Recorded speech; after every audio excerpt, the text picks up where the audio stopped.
নওগাঁয় যানজটের দুর্ভোগ কমাতে ৪ লেন সড়ক নির্মাণের কাজ শুরু হচ্ছে এবছরই। এজন্য আনুষঙ্গিক প্রক্রিয়া ৮০% শেষ করেছে সড়ক ও জনপথ বিভাগ। সড়ক ও সেতুর নকশা চূড়ান্ত। প্রস্তাবিত প্রকল্পের খরচ ধরা হয়েছে প্রায় ১,৮০০ কোটি টাকা।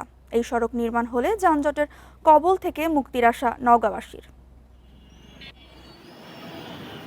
৪ দশকেরও বেশি সময় আগে নওগাঁ জেলা শহরে উন্নীত হয়। তবে প্রশস্ত হয়নি শহরের প্রধান সড়ক। যানজটের ভোগান্তি আর ছোট বড় দুর্ঘটনা তাই নিত্যসঙ্গী স্থানীয়দের।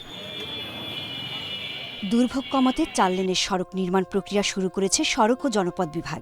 প্রস্তাবিত প্রকল্পের খরচ ধরা হয়েছে প্রায় ১,৮০০ কোটি টাকা। এর মধ্যে ২০ একর জমি অধিগ্রহণ এবং ক্ষতিপূরণ বাবদ খরচ প্রায় ৬৫০ কোটি টাকা। ৪ লেনের রাস্তা নির্মাণ হলে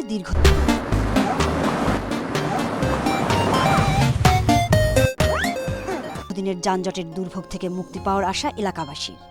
যানজটের তীব্র সংকটের কারণে আমরা যে সাধারণ জনগণ অনেক সময় ঢাকা শহরের মতো আমাদেরকে দাঁড়িয়ে থাকতে হয়।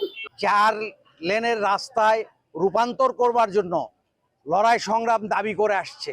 বিগত সরকারের সময়ও আমরা এই দাবিগুলো করেছিলাম। এরই মধ্যে প্রায় ৮০% প্রস্তুতি শেষ। এবছরই নির্মাণ কাজ শুরুর আশা করছেন সংসদ সদস্য। তো ২-৩ সপ্তাহের মধ্যে আমাদের ফুল লেন আমরা এখানে তুলতে পারবো বলে বিশ্বাস করি।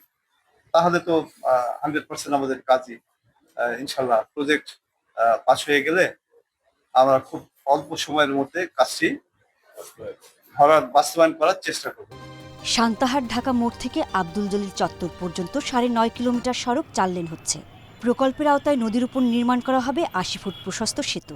আরো কিছু অবজারভেশন আছে, তো সেগুলো নিয়ে আমরা কাজ করতেছি। আমরা আশা করতেছি, আমরা ডিসি অফিসকে অলরেডি চিঠিও দিয়েছি যে তারা যেন আমাদেরকে হালনাগাদ তথ্যটা দেয় ভূমি। তো এটা পেয়ে গেলে আমরা আবার পুনর্গঠিত করে ডিপিটা প্রেরণ করতে পারবো বলে আশা করতেছি। আগামী ৪ থেকে ৫ বছরের মধ্যেই ৪ লেন সড়কের কাজ শেষের লক্ষ্য সড়ক ও জনপথ বিভাগের। Independent news.